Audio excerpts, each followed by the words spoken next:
এই 5-এর প্রথম কি করবি, 3 দিয়ে গুণ করেছিস 4830-কে 3 দিয়ে গুণ করার পর যেটা থাকবে গুণফল থেকে 2539 বিয়োগ, তাহলে উত্তর হয়ে যাবে। ঠিক আছে, আর 6-এর কোন অঙ্কটা বল, কত নম্বর?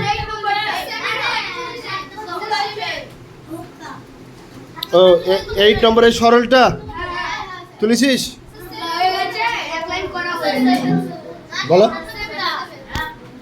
7 মানে তোমরা 7 নম্বরটা পারো নি, তোরা 7 পেরেছিস। 7 তো সহজ, ওই দুটি যোগ করলে তো হয়ে গেল।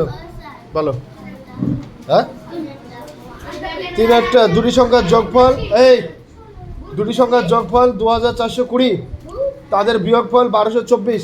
সংখ্যা দুটি কী কী? প্রথম লিখবি বড় সংখ্যাটি বলে লিখবি, বড় সংখ্যাটি সমান 2420 যোগ 1224 বিভক্ত 2, এরকমভাবে বড় সংখ্যাটা বলে লিখবি এইভাবে, 2420 যোগ 1200 কত আছে 24 বিভক্ত 2, এটা করবি তাহলে বড় সংখ্যাটি বলে লিখবি, বড় সংখ্যাটি। এটা কর, তারপর বলছি ছোট সংখ্যা। আচ্ছা 6, তোদের অঙ্কটা দেখ পড়ে।